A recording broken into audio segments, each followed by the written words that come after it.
تو میں نے جواب میں کہا کہ میری سواری تو نہیں بدلی، البتہ سواری کا سوار بدل گیا ہے۔ فرماتی ہے میں اپنے گھر پہنچی تو میں نے کیا دیکھا کہ میرے گھر کی بکریوں کے دودھ یعنی تھن جو ہے وہ دودھ سے بھرے ہوئے، اتنا دودھ میری بکریوں نے پہلے کبھی نہیں دیا تھا۔ ہم نے خود بھی دودھ پیا اور نہایت خوش و خرم ہم نے اپنی رات گزاری۔ اب یہ روز کی ترتیب بن گئی، ہم جب اپنی بکریوں کو دیکھتے وہ دودھ دینے کے لیے تیار، ہمارے گھر میں فاقے کا نام و نشان نہ رہا، ہماری اپنی بھی صحتیں اچھی ہو گئی اور ہم ہنسی خوشی اس بچے کو پالنے لگ گئے۔ قبیلے کی عورتیں جب میرے گھر آ کر یہ میرا حال دیکھتی تو مجھ سے پوچھتی کہ حلیمہ ان بکریوں کو آپ لوگ کہاں جا کر چراتے ہیں؟ ہمیں ذرا جگہ کا نام بتائیں، ہم بھی اسی چراگاہ میں اپنی بکریاں چرائیں گے۔ وہ لوگ اپنی بکریوں کو اسی چراگاہ میں بھیجتے، لیکن ان کی بکریاں اتنا دودھ نہ دیتی جتنا دودھ میری بکریاں دے رہی تھی۔ ہم میاں بیوی سمجھ گئے کہ یہ برکتیں اس بچے کی وجہ سے ہیں جس کو ہم اپنے گھر میں لے کر آئے ہیں۔ فرماتی ہیں کہ اس بچے کی بہت برکتیں ہم نے دیکھی، لیکن ایک عجیب بات پیش یہ آئی کہ ایک دن میں نے اپنی بیٹی شیما سے کہا کہ بیٹی جلدی اٹھو اور بکریوں کو لے کر چرنے کے لیے لے جاؤ تاکہ یہ چراگاہ میں چر سکے۔ تو شیما جو جوان العمر بچی تھی مجھے کہنے لگی کہ امی بکریاں زیادہ ہیں، مجھے سارا دن ان کے پیچھے بھاگنا پڑتا ہے، میں اکیلی ہوتی ہوں تھک جاتی ہوں، لہذا میں اکیلی جا نہیں سکتی، میرے ساتھ کسی اور کو بھی بھیجیں جو میرا تعاون کر سکے۔ میں نے کہا شیما تمہیں معلوم ہے کہ گھر میں تمہارے ماں باپ کے سوا اور کوئی بڑا نہیں، تم ہی بڑی بچی ہو اور روز بکریوں کو لے کے بھی جاتی ہو، آج کیا بات ہوئی؟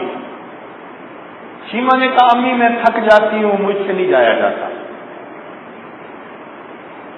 میں نے پوچھا بیٹی اس کا کوئی حل؟ وہ کہنے لگی کہ امی اگر تو مجھے اکیلا جانا ہے تو آپ میرے ایک چھوٹے بھائی کو بھی میرے ساتھ بھیج دیجیے۔ میں نے حیران ہو کر کہا کہ شیما بکریوں کو سنبھالو گی یا بھائی کو سنبھالو گی؟ تمہارے لیے تو اور مشکل ہو جائے گا ان بکریوں کو مینیج کرنا۔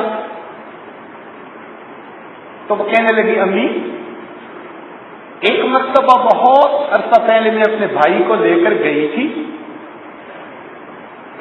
تو میں نے اس دن دیکھا کہ بکریوں نے جلدی جلدی جا کر چراگاہ میں گھاس چر لیا اور جہاں میں اپنے بھائی کو لے کر گود میں بیٹھی تھی یہ بکریاں جلدی آ کر میرے سامنے بیٹھ گئیں، میں بھی بھائی کا چہرہ دیکھتی رہی، میری بکریاں بھی بھائی کا چہرہ دیکھتی رہی۔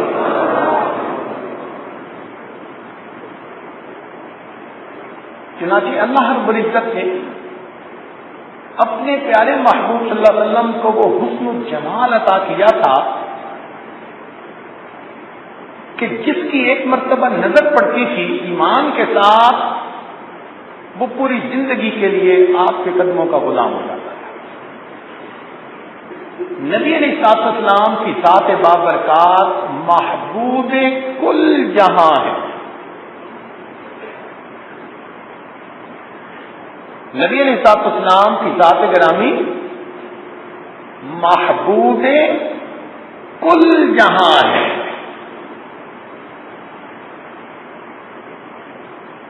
کیونکہ آپ صلی اللہ علیہ وسلم اللہ رب العزت کے محبوب، تو اللہ رب العزت نے آپ کی محبت تمام مخلوقات کے دل میں ڈال دی۔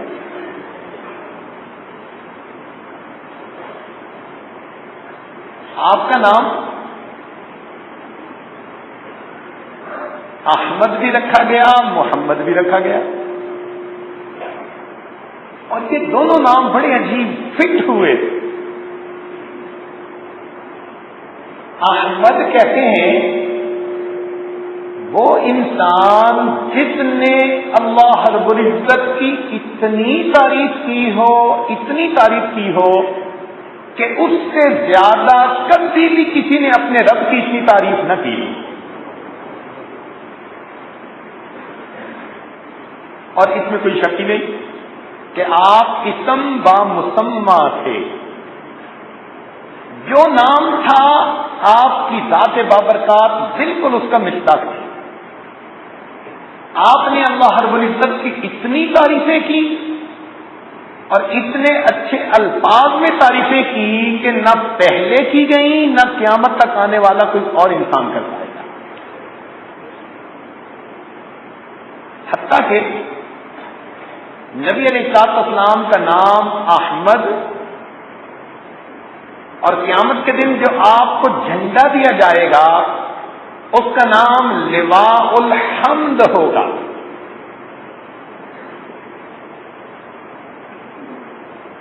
اور آپ کی امت کا نام حمادون، اللہ تعالیٰ کی حمد کرنے والے۔ اور جنت میں جو نبی علیہ السلام کا گھر ہوگا اس کا نام بھی بیت الحمد ہوگا۔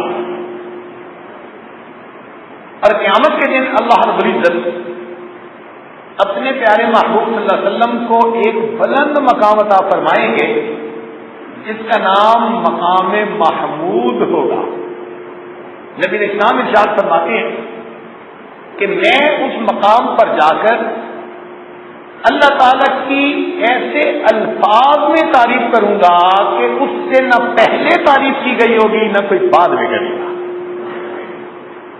نہ کسی انسان نے کی، نہ جن نے کی، نہ کسی فرشتے نے کی۔ مخلوق میں سے کسی نے اللہ تعالیٰ کی ایسی حمد نہیں کی ہوگی جو میں اپنے پروردگار کی حمد بیان کروں گا۔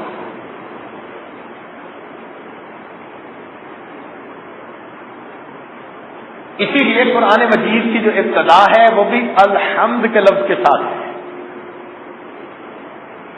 اور عجیب شان کہ جنتی جب جنت میں جائیں گے تو قرآن مجید میں ہے کہ ان کا سب سے پہلا کلام میں جو لفظ نکلے گا وہ بھی حمد ہوگا، کہیں گے الحمدللہ الذی اذھب عنا الحزن۔ تو معلوم ہوا کہ نبی علیہ السلام کا نام جو احمد رکھا گیا وہ نام واقعی آپ کے شایان شان تھا، آپ کو سجتا تھا۔ اور آپ کا نام محمد بھی رکھا گیا۔ محمد کا معنی ہوتا ہے ایسی شخصیت کہ جس کی اتنی تعریف کی گئی ہو، اتنی تعریف کی گئی ہو کہ پوری مخلوقات میں کسی کی بھی اتنی تعریف نہ کی گئی ہو۔ اور یہ بات بھی 100% ٹھیک ہے جی کہ نبی علیہ السلام کی تعریف فقط اپنوں ہی نے نہیں کی، غیروں نے بھی کی۔ آج بھی آپ نبی علیہ السلام کی سیرت کی کتابیں پڑھ کر دیکھیے کہ آپ کی تعریف میں نعتیہ کلام صرف مسلمانوں نے نہیں لکھا، ہندوؤں نے لکھا، سکھوں نے لکھا، حتیٰ کہ جو غیر مذاہب کے لوگ تھے انہوں نے بھی نبی علیہ السلام کی تعریفیں کی۔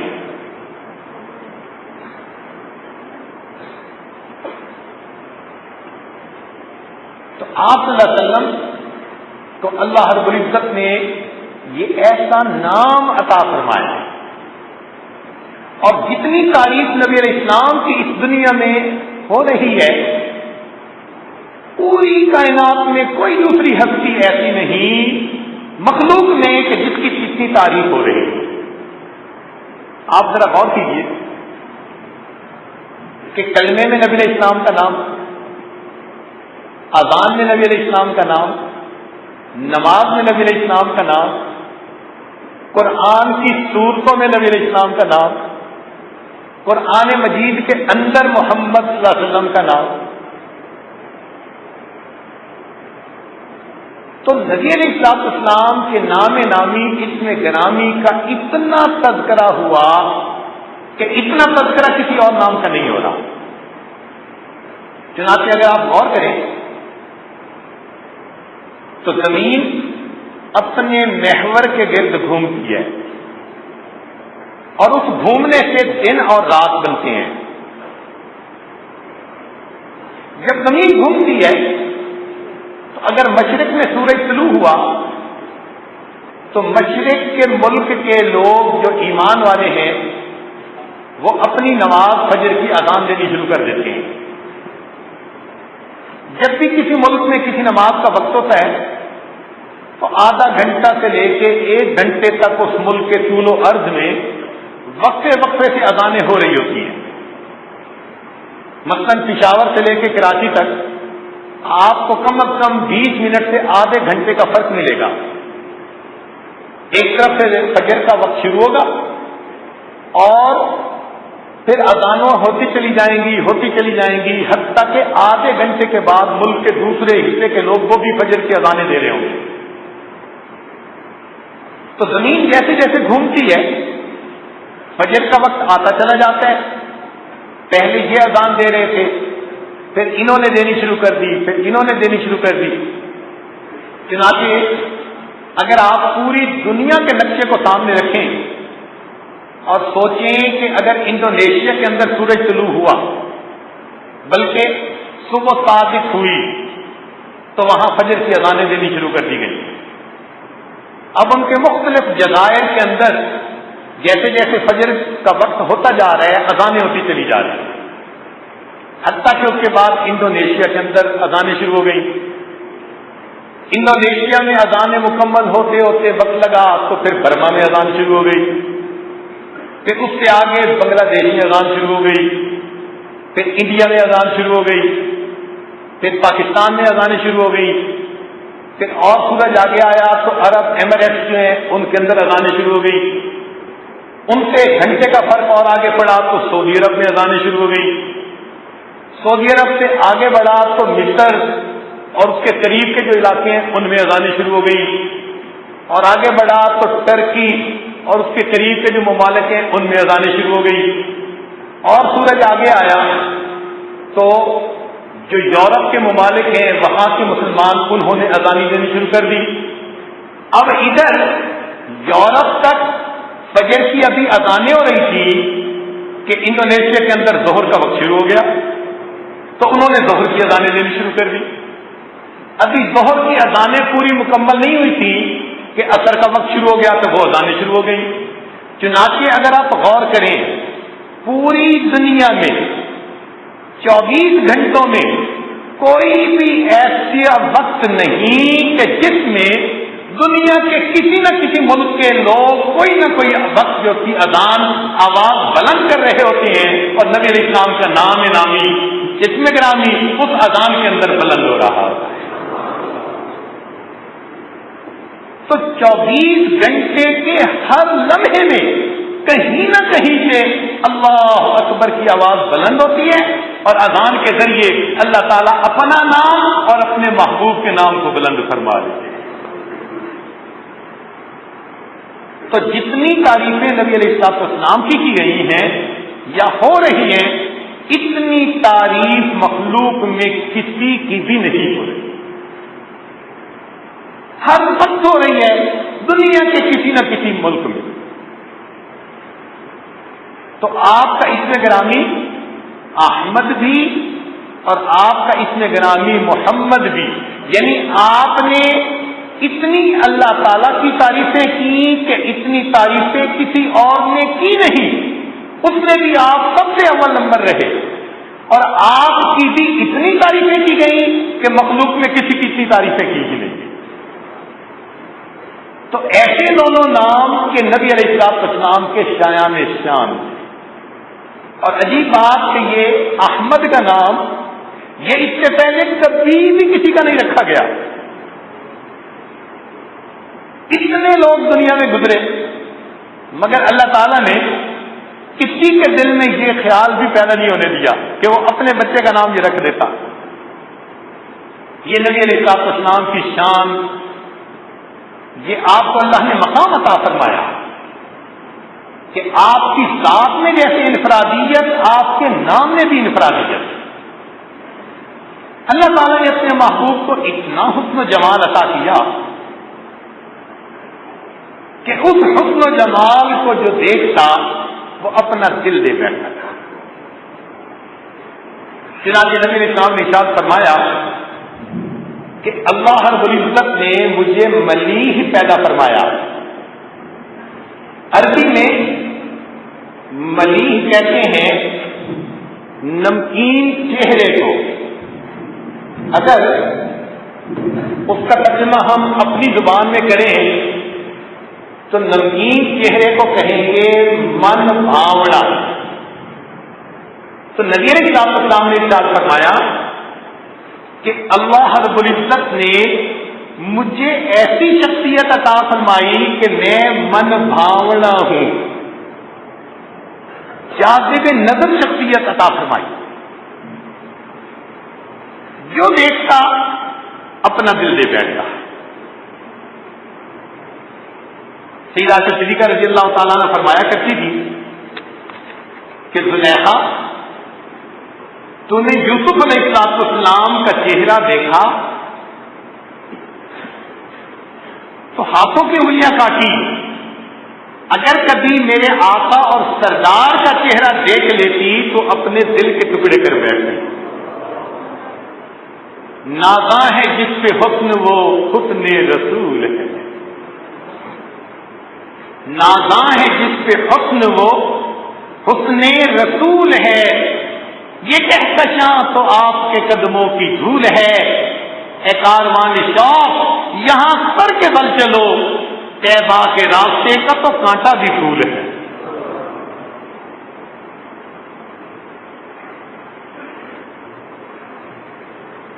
چنانچہ ایک صحابی حسان بن ثابت رضی اللہ تعالیٰ عنہ نبی علیہ السلام کے حسن جمال کی تعریفیں فرماتے تھے. انہوں نے آپ کی تعریف میں ایک عجیب بات کہی. فرماتے ہیں وَأَحْسَنَ مِنْكَ لَمْ تَرَ قَطُّ عَيْنِي وَأَجْمَلَ مِنْكَ لَمْ تَلِدِ النِّسَاءُ خُلِقْتَ مُبَرَّأً مِنْ كُلِّ عَيْبٍ كَأَنَّكَ قَدْ خُلِقْتَ كَمَا تَشَاءُ. کہ آپ سے زیادہ حسین چہرہ کسی آنکھ نے کبھی دیکھا نہیں، اور آپ سے زیادہ خوبصورت بیٹا اور کسی نے کبھی جنا نہیں. اور اے اللہ کے محبوب، آپ اتنے خوبصورت ہو کر دنیا میں پیدا ہوئے جیسے کہ اپنے من پسند کا حسن لے کر دنیا میں آ گئے ہو.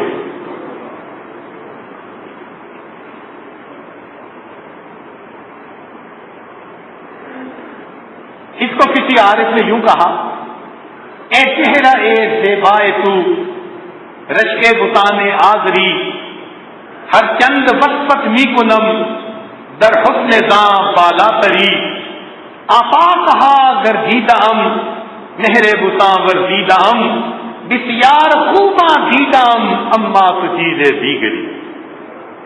اے کہ تیرا چہرہ آزر کے بتوں کے لیے بھی ایک رشک کی حیثیت رکھتا ہے. اور میں نے دنیا میں لاکھوں محبوباؤں کو دیکھا، مگر اور آپ کی وقت کوئی کیا بیان کرے کہ آپ کا حسن تو ان سے بھی بلند ہے. اور میں نے ساری دنیا کا چکر لگایا اور سورج کی طرح چمکتے چہرے والے محبوبوں کو دیکھا، لیکن اے محبوب حقیقی، آپ کو اللہ تعالیٰ نے وہ حسن عطا کیا کہ آپ کی مثال تو پوری کائنات میں کہیں مل ہی نہیں سکتی. تو حسن وہی جس کو نبی علیہ السلام کے ساتھ نسبت ہو جائے. ایک صحابی رضی اللہ تعالیٰ نے فرماتے ہیں کہ میں نبی علیہ السلام کی زیارت کے لیے مسجد نبوی میں حاضر ہوا. قدرتاً موقع ایسا بنا کہ سامنے 14ویں کا چاند آسمان پہ چمک رہا ہے اور مسجد نبوی کے اندر عرب کا چاند چمک رہا ہے.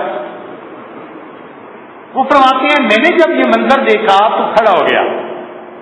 اب تھوڑی دیر میں آسمان کے چاند کو دیکھتا اور تھوڑی دیر میں اپنے محبوب عرب کے چاند کو دیکھتا. دیکھنے کے بعد بالآخر میرے دل نے ایک فیصلہ کیا اور اس فیصلے کو ایک شاعر نے ان الفاظ میں بیان کیا. وہ کہتا ہے کہ چاند سے تشبیہ دینا یہ کہاں انصاف ہے. چاند سے تشبیہ دینا یہ کہاں انصاف ہے. چاند کے منہ پہ چھائیاں میرے مدنی کا چہرہ صاف ہے. اے چاند تیری خوبصورتی کا تذکرے بڑے لوگ کرتے ہیں لیکن جو خوبصورتی اور حسن و جمال میرے محبوب صلی اللہ علیہ وسلم کو اللہ تعالیٰ نے عطا کیا چاند وہ خوبصورتی تجھے بھی حاصل نہیں. چنانچہ نبی علیہ السلام کے جو مبارک آنکھیں تھیں وہ ایسی تھیں کہ کتابوں میں لکھا ہے اکحل العینین کہ دونوں آنکھوں میں یوں لگتا تھا کہ جیسے پہلے سے ہی سرما ڈالا گیا ہے.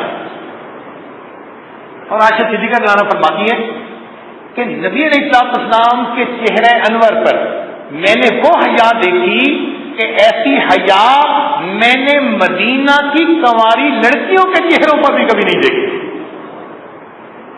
ایسا باحیا چہرہ، خوبصورت چہرہ.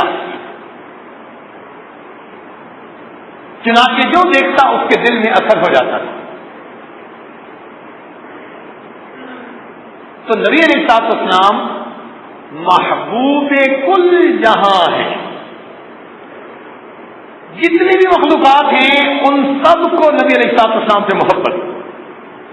اب دیکھیے مخلوقات میں ایک ہوتی ہیں جمادات، پتھر، تو پتھروں کو بھی نبی علیہ السلام سے محبت. چنانچہ حدیث پاک میں آتا ہے کہ صدیق اکبر عنہ کے گھر میں 2 پتھر تھے. جب نبی علیہ السلام ان کے گھر تشریف لاتے تھے تو ایک پتھر کا نام متکلم رکھا تھا کہ وہ پتھر نبی علیہ السلام کو سلام کیا کرتا تھا، اور دوسرے پتھر سے نبی علیہ السلام تیغ لگایا کرتے تھے، اس کو متقا کہتے تھے، تکیہ لگایا جاتا تھا. تو پتھر بھی اللہ تعالیٰ کے محبوب کو سلام کہتے تھے. آپ کے مبارک ہاتھوں میں پتھر آتے تھے تو کلمہ پڑھنا شروع کر دیتے. صدیق اکبر عنہ فرماتے ہیں کہ محبوب صلی اللہ علیہ وسلم کے ہاتھوں میں نے چیز دیکھی. پوچھے اللہ کے محبوب یہ کیا ہے؟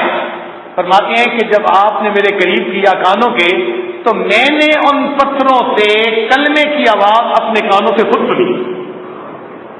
سیدنا عمر لانوں نے یہ آواز سنی. تو آپ جمادات کے بھی محبوب، نباتات کے بھی محبوب. چنانچہ حدیث پاک میں آتا ہے کہ نبی علیہ السلام جس راستے سے گزرتے تھے اس راستے کے درخت نبی علیہ السلام کو سلام کیا کرتے تھے. نباتات کے بھی محبوب. چنانچہ ایک مشہور روایت ہے کہ نبی علیہ السلام مسجد میں جب جمعہ کا خطبہ دیتے تو کھجور کا ایک تنا تھا، اس کے ساتھ ایک لگا کر اوٹ لگا کر خطبہ پڑھا کرتے تھے. تمیم داری رضی اللہ عنہ جب مسلمان ہوئے تو انہوں نے ممبر بنوا لیا کہ اللہ تعالیٰ کے پیارے محبوب آپ اس پر بیٹھ کر خطبہ دیا کریں، کھڑے ہو کر خطبہ دیا کریں. تو نبی علیہ السلام جب اس پر کھڑے ہو کر خطبہ دینے لگے، صحابہ کرام کہتے ہیں کہ ہم نے آواز سنی جیسے کوئی بچہ سسکیاں لے کر رو رہا ہوتا ہے. وہ کہتے ہیں کہ ہم ابھی فائنڈ آؤٹ نہیں کر سکے، فگر آؤٹ نہیں کر سکے کہ یہ کہاں سے آ رہی ہے کہ اللہ تعالیٰ کے محبوب نیچے اترے اور اس تنے کے قریب جا کر آپ نے اس پر ہاتھ رکھے تو وہ تنا اس طرح سسکیاں لے کر چپ ہوا جس طرح روتا ہوا بچہ چپ ہو جاتا تھا. نبی اسلام نے فرمایا کہ یہ تنا اس لیے رو رہا تھا، اے اللہ کے محبوب پہلے آپ مجھ سے اوٹ لگا کر خطبہ دیا کرتے تھے، اب ممبر بن گیا، اب مجھے آپ کی جدائی برداشت کرنی پڑ جائے. تو نباتات کے بھی محبوب. نبی علیہ السلام حیوانات کے بھی محبوب، چنانچہ حدیث میں آتے ہیں کہ حجۃ الوداع کے موقع پر نبی علیہ السلام نے اونٹوں کی قربانی دی، تو جب اونٹوں کو آپ کے سامنے لایا گیا تو اونٹ آپس میں مسابقت کر رہے تھے، اپنی گردنوں کو آگے بڑھا رہے تھے، اے محبوب کل جہاں آپ مجھے پہلے قربانی کے لیے قبول فرما لیجیے۔ تو آپ صلی اللہ علیہ وسلم فقط انسانوں کے محبوب نہیں، جمادات کے بھی محبوب، نباتات کے بھی محبوب، حیوانات کے بھی محبوب اور انسانوں کے بھی محبوب، اور انسانوں میں ہر طبقے کے محبوب۔ دنیا میں لوگ ہوتے ہیں، کچھ لوگ ہوتے ہیں مردوں میں بڑے قبولیت پا جاتے ہیں، مگر بچوں میں قبولیت نہیں ہوتی، بوڑھوں میں قبولیت نہیں ہوتی، عورتوں میں قبولیت نہیں ہوتی،